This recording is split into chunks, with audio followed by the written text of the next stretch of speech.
के पीछे कोई कारण होता है। भगवान श्री कृष्ण ने कुरुक्षेत्र में कहा था। और इसी चीज को वेस्टर्न फिलोसफी में प्रिंसिपल ऑफ सफिशिएंट रीजन कहते हैं। बेसिकली इस प्रिंसिपल का मतलब है कि हर चीज के पीछे एक सफिशिएंट रीजन होना जरूरी है, या फिर बिना सफिशिएंट रीजन के कोई भी चीज हो नहीं सकती। प्रिंसिपल ऑफ सफिशिएंट रीजन में दो चीजें बहुत ही ज्यादा इंपॉर्टेंट है, एक कॉज और एक इफेक्ट या फिर कॉन्सिक्वेंट, जो भी है, यानी कि कारण और परिणाम। कॉज और इफेक्ट एक चेन रिएक्शन की तरह काम करते हैं, यानी कि किसी कारण का कोई परिणाम निश्चित है और हर परिणाम के पीछे एक कारण स्थित हो। अब ऊपर से प्रिंसिपल ऑफ सफिशिएंट रीजन का यही मतलब है कि हर चीज के पीछे कोई कारण होगा, एक ऐसा कारण जो कि उस चीज को पूरी तरह से एक्सप्लेन कर पाए। और इसी वजह से प्रिंसिपल ऑफ सफिशिएंट रीजन को एवरीथिंग कैन बी एक्सप्लेन्ड ऐसा कोट किया जाता है। बस सवाल यह है कि क्या आप में वो क्षमता है कि आप उस वजह को जान पाए। आगे बढ़ने से पहले आपको ट्रुथ के बारे में जानना जरूरी है, यानी कि सच्चाई। अब लेबनीज के हिसाब से दो तरह के ट्रुथ होते हैं, एक नेसेसरी ट्रुथ और एक कॉन्टिजेंट ट्रुथ, यानी कि एक जरूरी सच्चाई और एक आकस्मिक सच्चाई। अब जो नेसेसरी ट्रुथ है उसको किसी चीज की आवश्यकता नहीं होती खुद को साबित करने के लिए। इसका मतलब उस सच के लिए कारण की आवश्यकता नहीं। इसका मतलब आप समझ गए होंगे कि necessary truth principle of sufficient reason को ओबे नहीं करता।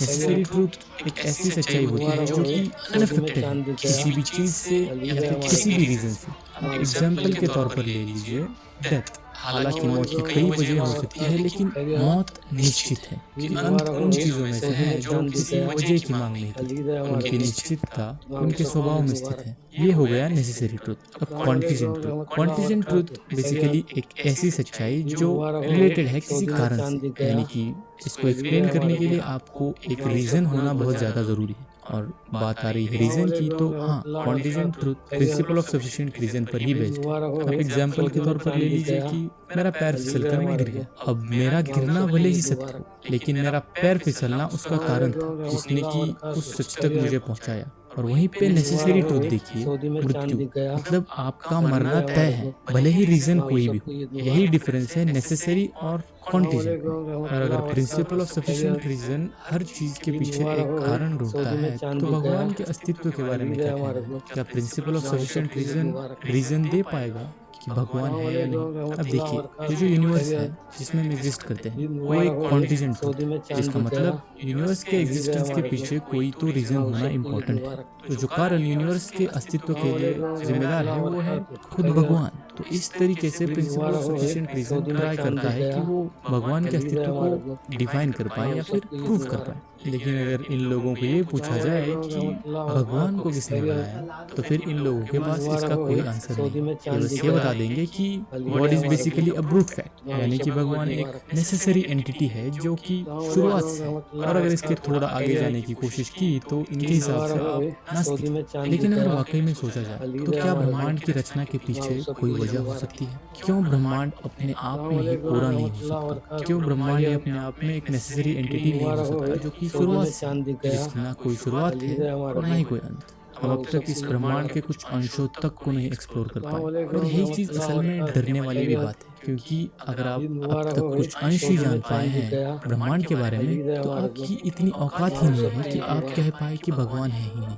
इसलिए आधा अधूरा सच हानिकारक होता है। या फिर शायद ऐसा हो कि हर चीज के पीछे, यानी कि ब्रह्मांड की रचना के पीछे या फिर भगवान के अस्तित्व के पीछे भी कोई रीजंस हो या फिर कोई कारण हो जो बस हमारी क्षमता से परे हो। लेकिन मेरा यहाँ पर एक छोटा सा ओपिनियन है प्रिंसिपल ऑफ सफिशिएंट रीजन के कंसर्न में। प्रिंसिपल ऑफ सफिशिएंट रीजन सिर्फ उन्हीं एंटिटीज पर वर्क करता है कि जो डायरेक्शनल हो, यानी कि उन चीजों पर जिनकी एक शुरुआत और अंत हो। कोई घटनाएं कह लीजिए या फिर कोई चीजें कह लीजिए। सर्कुलर एंटिटीज मानो जिनका ना ही कोई अंत हो ना कोई आरंभ, एक सर्कल की तरह, उन चीजों पर कोई रीजन अप्लाई ही नहीं कर सकता।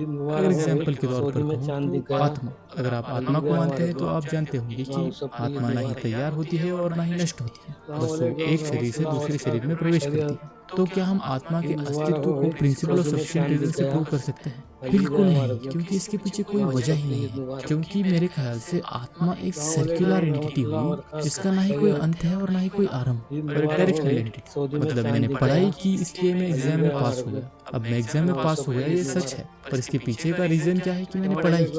अब मैं इसके अंत तक नहीं जाऊंगा क्योंकि इसका कोई अंत है ही नहीं, ना ही ब्रह्मांड का, ना ही भगवान का, और ना ही हमारी सोच का। तो क्या इस हिसाब से प्रिंसिपल ऑफ सफिशिएंट रीजन एक खोखली थ्योरी है? तो मैं कहूँगा नहीं।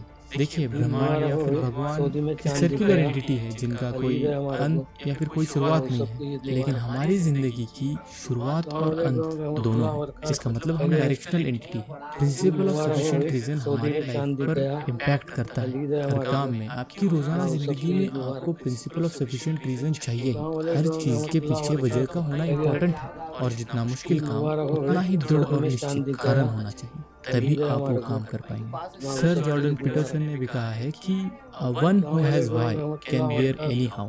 हर चीज को ले लीजिए, चाहे आपको बड़ा बनना हो, अमीर बनना हो, यशस्वी बनना हो, हर चीज के लिए आपको वो वजह चाहिए होगी जो आपको हर तकलीफ से ले जाने की क्षमता रखे। अगर वो वजह ही खोखली हुई तो उसके परिणाम भी खोखली होंगे। कुछ न करना आसान है, लेकिन कुछ करने के लिए you need a very strong reason. You need a very strong reason to do something extraordinary, a very strong reason to do something that puts you outside of your comfort zone, a very strong reason to accept pain, a very strong reason to bear suffering, a very strong reason to accept yourself, a very strong reason to live the way you want। सुनने में बड़ी ही आम बात लग रही होगी, लेकिन एक रीजन हमारी जिंदगी में इतना रोल प्ले कर सकता है, इसकी आप कभी कल्पना नहीं करेंगे।